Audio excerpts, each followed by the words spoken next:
ಒಬ್ಬ ವ್ಯಕ್ತಿ ಅತ್ಯಂತ ಕ್ರೂರವಾಗಿ ಎಷ್ಟೋ ಜನನ್ನ ಕೊಲ್ತಾನೆ. ಆತ ಮೋಸ್ಟ್ ವಾಂಟೆಡ್ ಕ್ರಿಮಿನಲ್ ಆಗಿರ್ತಾನೆ. ಆತ ಯಾರನ್ನೆಲ್ಲ ಕೊಲ್ತಾ ಇರ್ತಾನೆ ಅಂದರೆ, ಯಾರೆಲ್ಲ ರೇಪ್ ಮಾಡಿ ಸಾಯಿಸ್ತಾ ಇರ್ತಾರೋ, ಯಾರೆಲ್ಲ ಹೆಂಗಸರನ್ನ ಹೀಯಾಳಿಸ್ತಾ ಇರ್ತಾರೋ, ಯಾರೆಲ್ಲ ದರೋಡೆ ಮಾಡ್ತಿರ್ತಾರೋ, ಯಾರೆಲ್ಲ ಡ್ರಗ್ಸ್ ಸೇಲ್ ಮಾಡಿ ಯೂತ್ನ ಹಾಳು ಮಾಡ್ತಾ ಇರ್ತಾರೋ ಅಂಥವನ್ನ ಹುಡುಕಾಡಿ ಕೊಲ್ತಾ ಇರ್ತಾನೆ. ಈತನೇ ಮೋಸ್ಟ್ ವಾಂಟೆಡ್ ಕ್ರಿಮಿನಲ್. ಇವತ್ತು ಆ ಕ್ರಿಮಿನಲ್ ಯಾರು ಏನು ಅಂತ ತಿಳ್ಕೊಳ್ಳೋಣ. ಹಾಯ್ ಎವ್ರಿವನ್, ವೆಲ್ಕಮ್ ಟು ಹಾದಿ ಚಾನಲ್. ಇವತ್ತು ಮೋಸ್ಟ್ ವಾಂಟೆಡ್ ಕ್ರಿಮಿನಲ್ ಆದ ಪೆಡ್ರಿ, ಈತ ಬ್ರೆಜಿಲಿಯನ್ ವ್ಯಕ್ತಿ ಆಗಿರ್ತಾನೆ. ಅನ್ನೋ ವ್ಯಕ್ತಿ ಅಕ್ಟೋಬರ್ 29, 1954 ಜನಿಸ್ತಾನೆ. ಈತ 10 ವರ್ಷದಲ್ಲಿದ್ದಾಗೆ ಒಂಥರ ಸೈಕೋ ಥರ ಆಡ್ತಿರ್ತಾನೆ. ಆತನಿಗೆ ಗೊತ್ತಿಲ್ಲದೆ ಆತನಿಗೆ ಭಯ ಅಂದರೆ ಏನು ಅಂತಲೇ ಗೊತ್ತಿರೋದಿಲ್ಲ. ಆ್ಯಂಡ್ 11 ವರ್ಷಕ್ಕೆ ಆತ ಕ್ರಿಮಿನಲ್ ಆಗ್ತಾನೆ. ಬರೀ 11ನೇ ವರ್ಷಕ್ಕೆ ಈತ ಕ್ರಿಮಿನಲ್ ಅಂತ ಹೆಸರು ತೊಗೊತಾನೆ. ಬಿಕಾಸ್ ಅವನಿಗೆ ಗೊತ್ತಿರಲ್ಲ ಎಲ್ಲಿ ಏನು ಅನ್ಯಾಯ ನಡೀತಾ ಇದೆಯೋ ಅಲ್ಲಿ ಹೋಗಿ ಈತ ಅದನ್ನು ನೋಡಿಕೊಂಡು ಸಹಿಸೋದಕ್ಕೆ ಈತನಿಗೆ ಆಗ್ತಾ ಇರೋದಿಲ್ಲ. ತುಂಬ ಕೋಪ ಬರ್ತಾ ಇರುತ್ತೆ. ಆ ಕೋಪನ ಕಂಟ್ರೋಲ್ ಮಾಡ್ಕೊಳಕ್ಕಾಗ್ತಾ ಇರಲ್ಲ. ಈತ ಬರೀ 14ನೇ ವರ್ಷದಲ್ಲಿದ್ದಾಗನೇ ಒಬ್ಬ ಡಿಪ್ಯೂಟಿ ಮೇಯರ್ನ ಕೊಲ್ತಾನೆ. ಅವರ ತಂದೆ ಆಹಾರ ಕಳ್ತನ ಮಾಡಿರೋ ವಿಷಯದಲ್ಲಿ ತುಂಬ ಘೋರವಾಗಿ ಒದ್ದು ಹೊರಗಡೆ ಆಗ್ತಾನೆ.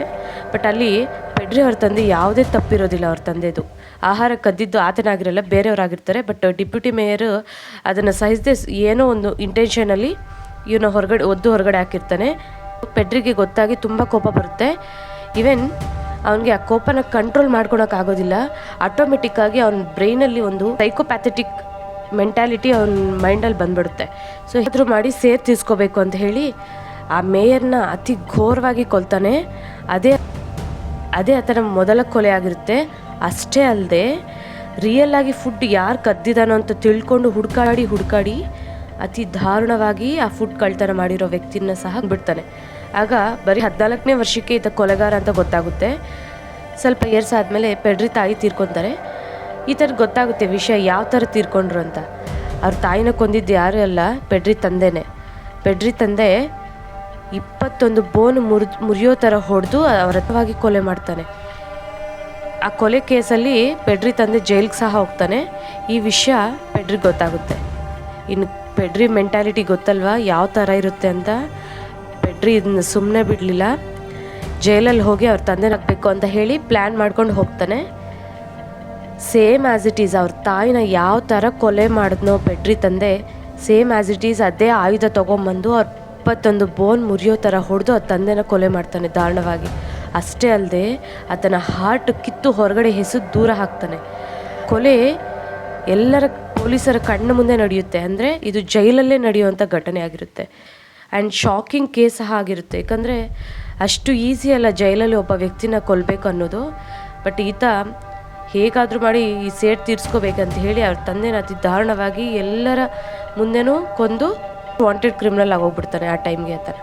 ಇದೆಲ್ಲ ಬ್ರೆಜಿಲ್ನ ಬೀದಿಗಳಲ್ಲಿ ಎಲ್ರಿಗೂ ಗೊತ್ತಾಗುತ್ತೆ. ನ್ಯೂಸ್ ಎಲ್ಲ ಸ್ಪ್ರೆಡ್ ಆಗುತ್ತೆ. ಈತನ ಬಗ್ಗೆ ಎಷ್ಟೋ ಜನ ಚರ್ಚೆ ಮಾಡ್ತಾರೆ, ಮಾತಾಡ್ಕೊಳೋದಕ್ಕೆ ಸ್ಟಾರ್ಟ್ ಮಾಡ್ತಾರೆ. ಈತನಿಗೆ ಗೊತ್ತಿಲ್ಲದೆ ಎಲ್ಲ ಈತನ ಫೇಮಸ್ ಮಾಡಿಬಿಡ್ತಾರೆ. ಆಟೋಮೆಟಿಕ್ಗೆ ತುಂಬ ಜನ ಫಾಲೋವರ್ಸ್ ಇರ್ತಾರೆ ಆ್ಯಂಡ್ ಎಂಕರೇಜ್ ಮಾಡೋರು ತುಂಬ ಇರ್ತಾರೆ.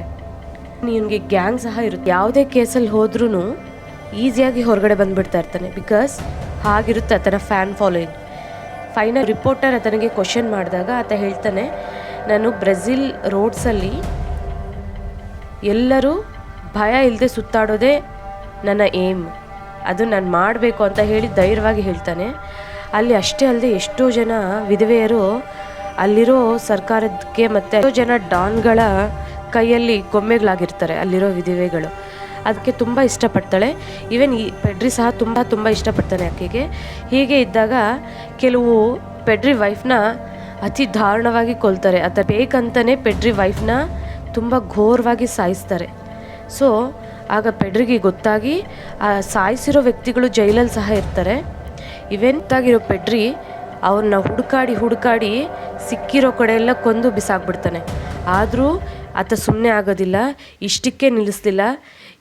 ಈಕೆನೇ ಈ ಥರ ಕೊಂದಿದ್ದಾರೆ ಅಂದರೆ ಈ ಥರ ಎಷ್ಟೋ ಹೆಂಗಸರು ಬಲಿಯಾಗ್ತಿದ್ದಾರೆ, ಅವ್ರನ್ನೆಲ್ಲ ಹುಡುಕಾಡಿ ಸಾಯಿಸಬೇಕು ಅಂತ ಹೇಳಿ ಬೇಕಂತಾನೆ ಒಂದು ಕ್ರಿಮಿನಲ್ ಕೇಸಲ್ಲಿ ಜೈಲಿಗೆ ಹೋಗ್ತಾನೆ.